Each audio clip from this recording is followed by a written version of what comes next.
This episode is being brought to you by my good friends over at McLaren and Associates.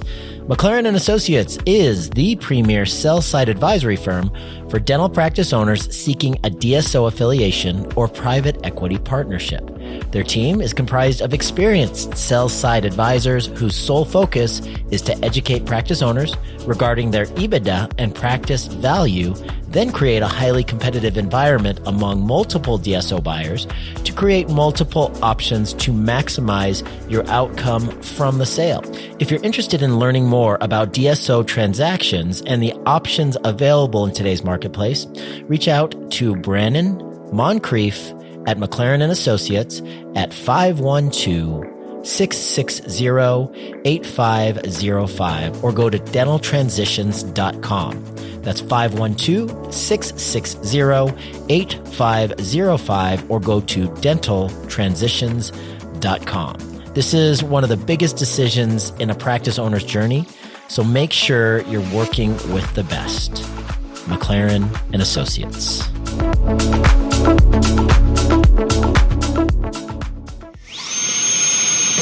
The Dentalpreneur Podcast. Okay, doctor, it's time to put down that handpiece. You're listening to the show dedicated to helping dentists get their lives back. It's time to decrease your stress, increase your profitability, and regain your passion. Now introducing your host, Dr. Mark Costas. Hello, everyone, and welcome to another episode of the Dentalpreneur Podcast. I'm your host, Dr. Mark Costas. What's up, my friends? I hope you're doing great out there today. This is part 2 of a 2-part episode featuring my good friend, Brannon Moncrief. And he is with McLaren and Associates. We talk about all things DSOs. We talk about selling to DSOs, valuations of your dental practice, his advice on the best way to enter into selling your dental practice, how to get the maximum value from your dental practice, and some of the shenanigans that private equity and DSOs will pull in valuating your dental practice to their benefit. So I hope you guys enjoy this part 2 episode. This is super dense material and really, really valuable. So let me know what you think and make sure you have a pen and paper because there's lots of great stuff here. Take care, guys. Have a great day. I hope you guys have a paper and pencil in hand because you could just rewind and go through that checklist. That was really, really good, Brandon. I really appreciate that. So I hate to go backwards, but I would love to just get some origination definitions here, if you don't mind, for people that aren't super familiar with this. You and I take these terms for granted because we hear this stuff all day, every day.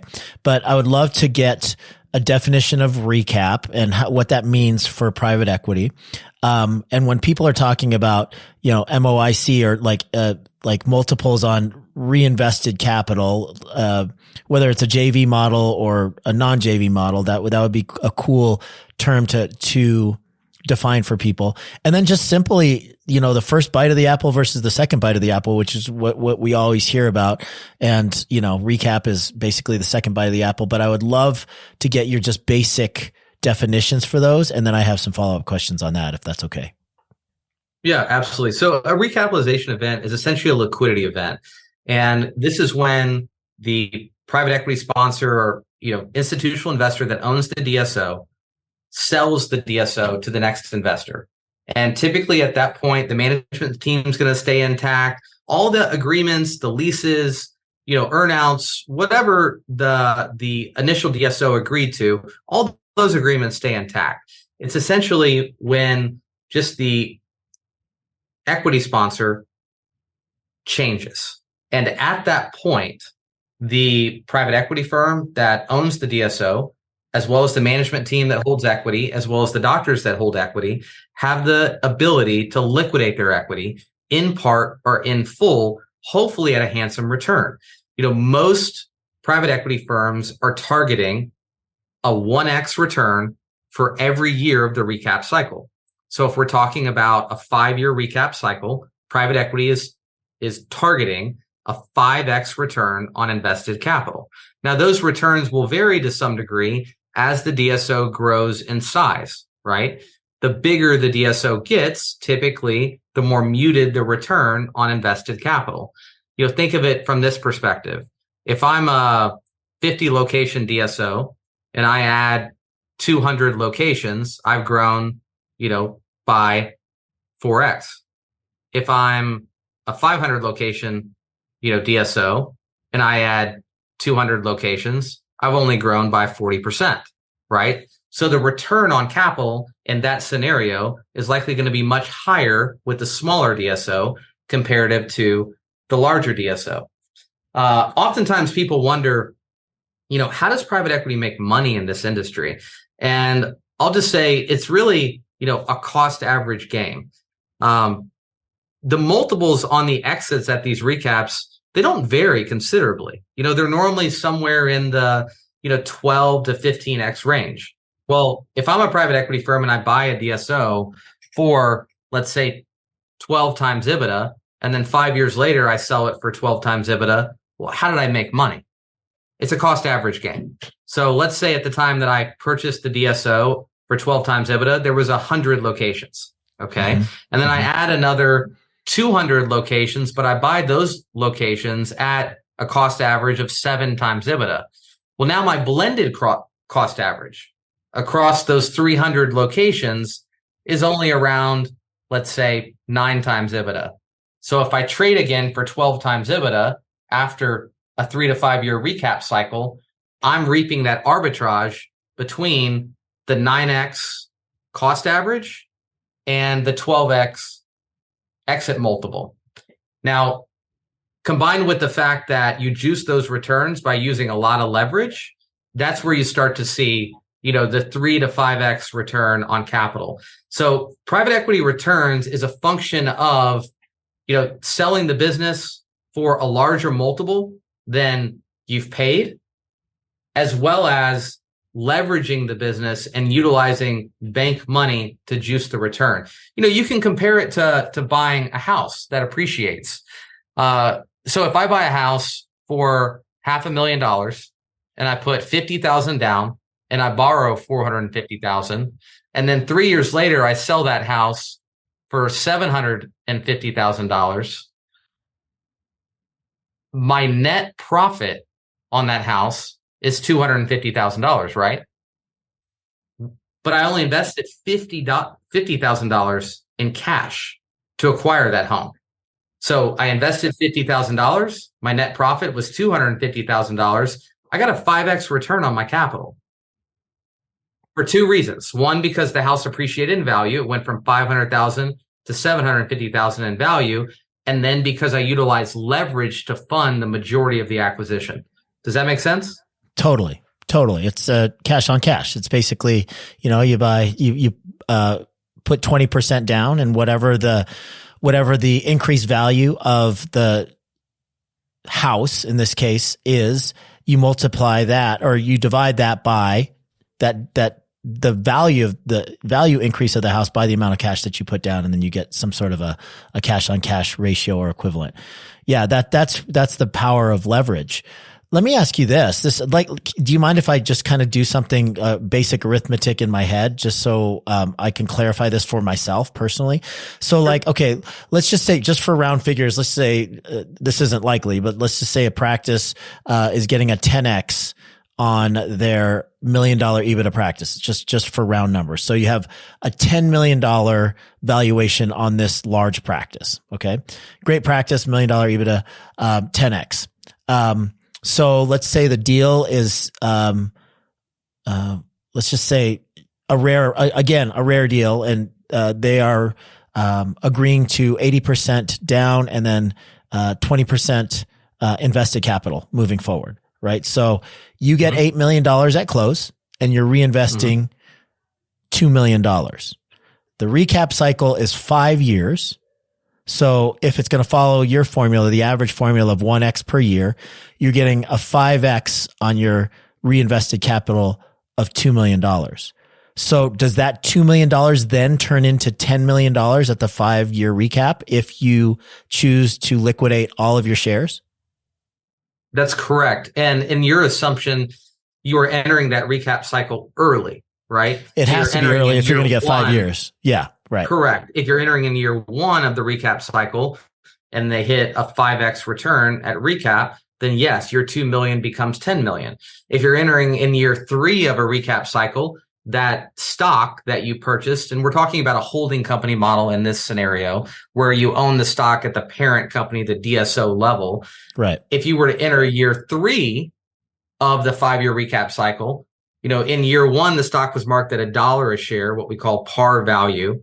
And if you invested there at $1 a share, 5 years later, it sells at $5 a share, you get a 5x return, right? Your 2 million's worth 10 million. But if you entered in year 3, and in year 3, you purchase that stock for, say, $3 a share, right?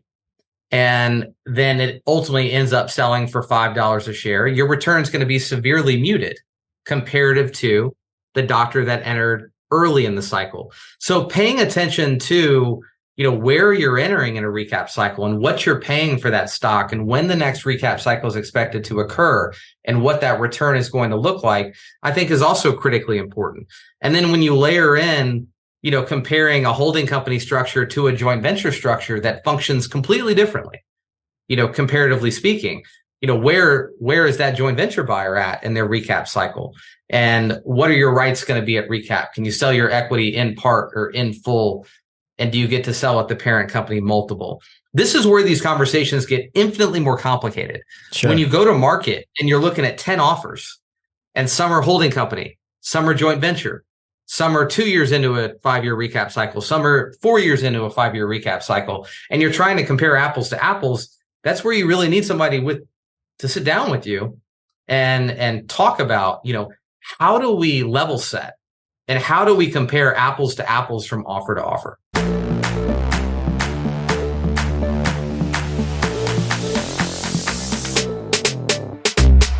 This episode is being brought to you by our good friends over at CareStack. CareStack is the all-in-one cloud-based solution for seamless scheduling, efficient insurance verification, and in-depth analytics and reporting. Get a deeper understanding of your business with streamlined revenue cycle management and comprehensive clinical notes, all designed to elevate your practice to the next level. Visit carestack.com today to book a free demo. Tell them I sent you and get 2 months free when you switch over. carestack.com, carestack.com. Man, this is so good. Brannon, how often do you turn into a financial advisor, or do people lean on you for that type of advice, right? I know as a performance coach, I'm coaching a lot on increasing efficiencies and profitability in a practice and increasing systemization. But a lot of times it devolves into like personal development type stuff. And in your realm, it feels like you could potentially be talking to a young doc saying, all right, here's what your first liquidation event is going to get. If you reinvest this at, 7%, here's what this is going to yield without you degrading the lump sum that you're walking away with post-tax. Is this enough with your clinical kind of income or your CEO income? How often are you guiding people based on just basic arithmetic and what to expect will happen with this lump sum of cash? Every single day. So every single day, we're talking to successful practice owners, and we're having two conversations, right? We're having that why conversation, right? What is your why? What are your goals? Does it make sense to go to market now, 2 years from now, 5 years from now? Does it make sense to just hang on to the practice and not go to market at all? And then we're having the economic conversation, quantifying what does this look like on a 5-year window, 7-year window, 10-year window? If you hang on to it versus, sell it in a DSO affiliation and capture, second bite of the apple, third bite of the apple. We actually have a really sophisticated cash flow model that pre-market, once we've done an EBIT analysis, once we've done evaluation and quantified what do we think the practice would trade for if we went to the open market. All right, now let's plug in the numbers to our cash flow model. Let's look at the no sale scenario. Let's look at the joint venture scenario. Let's look at the holding company scenario. What does this look like on a 5-year window, 7-year window, 10-year window? So that we can quantify the economics, obviously with making some assumptions, pre-market to determine if now is the right time to sell. And then if and when we go to market, when we create that highly competitive environment and we get all the bids, we actually plug the real life offers into the model and then compare offer to offer based on a certain number of assumptions. And we try to be conservative, right? A lot of DSOs, they'll make an offer on a practice, they'll sit down with the doctor, and they'll show the doctor that their 2 million top line revenue practice is going to be worth $40 million over the next 20 years after they hit 4 recapitalization events. I think that's pie in the sky stuff, right? We try to factor in, conservatively speaking, one solid recap at a 3x return and compare that to the no sales scenario. Yeah. And then talk about, all right, does this make sense economically? And then what are the other compelling factors of your why that may outweigh, the economics to some degree, whether that be, for instance, I've got a client right now whose daughter has a severe medical condition, and he knows that his family is going to need more of his time over the next few years. And as a result, he wants to de-risk and he wants to get some help operationally. Economics, they matter, but they don't matter that much to him, right? His why is far more profound. It's not really economically driven. Where other clients are like, hey, I could own this thing for the next 10 years. I'm fine. I'm fine with managing the business. I actually enjoy that part of it.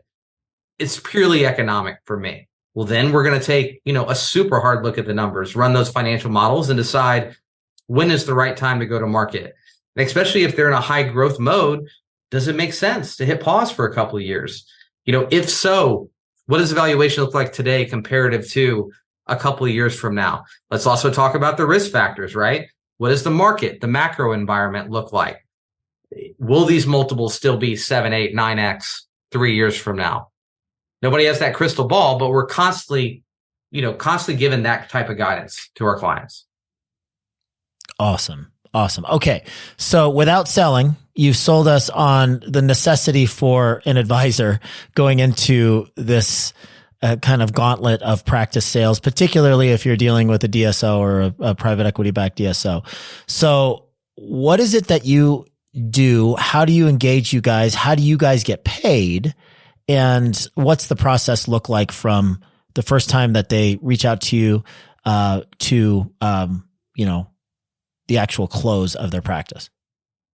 Yeah, we always start with a discovery call to get to know each other, to learn more about your practice, learn more about your goals, and see if it makes sense to seriously consider taking a hard look at the DSO private equity option. From there, we do a deep dive, an EBITDA analysis, evaluation. We get to know your practice intimately from a financial perspective. We can run through those cash flow models to compare the no sale scenario and the different types of, DSO structure scenarios, and really quantify what's possible. Quantify what is your practice going to trade for in the open market? What are the options available? Is now the right time to sell? Once we get through that process, if it's the right time to go to market, we sign a listing agreement. We take the practice to market. We bring all the potential bidders to the table that we think are going to be a good fit for our client, both from a cultural and operational perspective, but also from a deal structure perspective, and then obviously be aggressive on bidding, from a valuation perspective. Help them evaluate all the offers, ultimately negotiate and make a decision as to who they want to go with, and then help them navigate the closing process, quality of earnings, legal, integration, and closing. We are paid a success fee upon the sale of the practice. And those fees typically range anywhere from 6 to 7.5% of the enterprise value of the practice. Through our involvement, obviously you're going to have a lot more optionality, right? 7, 10, 15 offers. You're going to see a lot of different deal structures, a lot of different types of DSOs, and meet a lot of different people.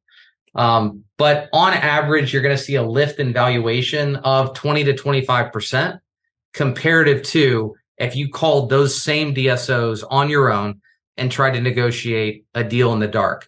You're going to be treated differently if you walk in the door with me as opposed to be walking in the door on your own. If you walk in the door with me, the DSOs know that they're in a highly competitive environment.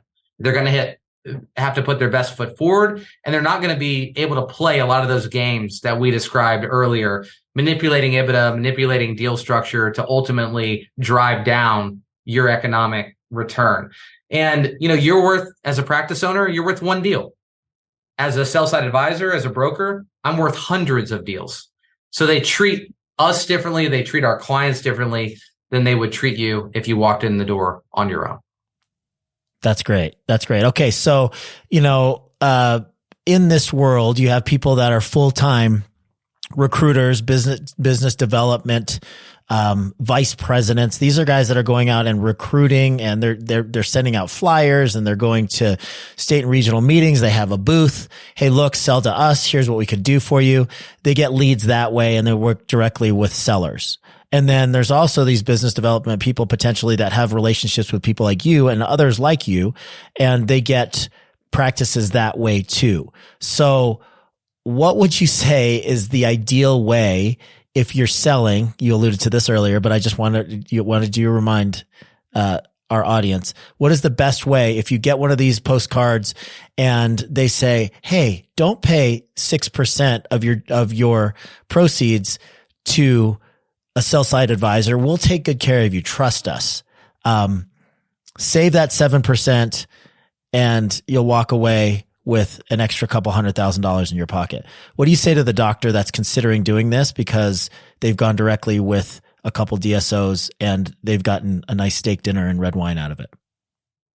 Yeah, I mean, that's what you're going to hear from every single DSO. But I could tell stories like this over and over and over again. Obviously, I would prefer to be there day one, right? Before you've engaged in discussions with DSOs, because I can't rewind anything that you've said up to the point that you engage us. But I will tell you that the vast majority of our clients are already talking to a DSO, may even have multiple offers before they engage us. But I'll give you just a quick example, quick case study. We had a doctor in the Atlanta area recently who had what he thought was a strong offer from a very reputable DSO backed by a very reputable private equity firm. His buddy had sold to this DSO and encouraged him to entertain a conversation with one of their business development reps because he knew that he was potentially looking to sell his practice. He did. He took that call and started a conversation that quickly got very serious. He got a letter of intent at a valuation of $6.5 million. His top line revenue on his practice was $3.2 million. So he was like, $6.5 million, valuation on a $3.2 million top line revenue practice comparative to selling to a private buyer, pretty sweet offer, right? 200% of revenue. But he wisely, at the encouragement of his accountant, called us, engaged us to do a valuation. We did a valuation and said, Doc, I think if we take you to market utilizing a blind bid process, which is what we utilize when we go to market, we utilize a bid process. We don't price our practices. We think we could get you $8.5 million. And he was a little skeptical, but ultimately decided to sign a listing agreement and agree to pay us 7% of the enterprise value of the practice if and when he ended up selling. We took the practice to the open market, including going back to the DSO that he was already talking to that had made the $6.5 million offer. Ultimately, he received 9 offers and the practice traded for $10.5 million. So wow. The unsolicited offer was $6.5 million. The ultimate valuation was $10.5 million. Guess who it sold to? It sold to the same DSO that had made the $6.5 million offer. And they came simply in with $4 million by engaging us. Wow. And us running a formal bid process, the valuation went up by $4 million. If that doesn't show you how opportunistic DSOs are by trying to do off-market deals, I don't know what else will. Just rough math. If it was 6.2, they're probably 25 to 27% profitable, and they got something like maybe an 8x. That's a great valuation in comparison to the old fashioned way before there was talk of EBITDA and you're selling doctor to doctor. If you could get 80 to 100% would be, lightning in a bottle, like almost never. But this guy was looking at, hey man, 200%, if he was going by the old fashioned method of valuation, that's better than anybody had ever talked about in the history of practice sales back then, right? 200 times your revenue. And now you're looking at sophisticated operators that are like, hey man, 200%, this is great. But there's no way that he would have the leverage or the knowledge to go in there and negotiate an 8 times, EBITDA, for their practice. What a great result. That's a really cool case study. He ultimately got 300%, of revenue. He thought 200% of revenue was a good offer. We turned it into 300%. He was happy to write that check, right? He was happy to pay 7% when his valuation went up $4 million. Yeah, that is a great case study. I love that. All right, buddy. So how do people get in touch with you? This has been a really great instructional and educational episode, and I really appreciate it. How do people get in touch with you and schedule that discovery call? Easiest way to reach me, you can call me, you can text me. I always give out my cell phone number. I'm always available. 512-660-8505. You can email me at Brannon, that's BRANNON at dentaltransitions.com. And I encourage you to visit our website, dentaltransitions.com. There's a DSO resources landing page. It's got a lot of podcasts, webinars, articles just like this, but would love to be a resource for your audience. If you're thinking about going down the DSO road, if you've already got an offer in front of you, make the call. Even if we just do a discovery call, I assure you it'll be well worth your time. Awesome. Once again, buddy, thank you for all of your support. Thank you for always being so generous with your knowledge and education.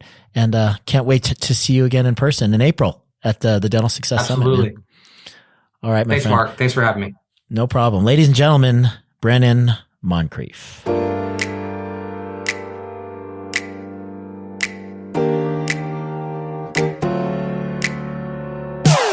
All right, guys, this episode is being brought to you by the Dental Success Network. DSN is basically a 3-legged stool of awesomeness and value. Leg number 1, we're the most aggressive and largest buying group in all of dentistry, with some of the biggest vendors in our profession participating. Leg number 2 is a vibrant, active virtual community with over 1,200 active users sharing best practices on all things from clinical to practice ownership to business. And then, of course, leg number 3, we have an online educational library made up of hundreds of hours of quality continuing education taught by some of the most well-respected thought leaders in dentistry. So if you're feeling stuck or just want to bring your career to the next level, go to dentalsuccessnetwork.com/free45 and we'll give you a free test drive for 45 days. That's dentalsuccessnetwork.com/free45.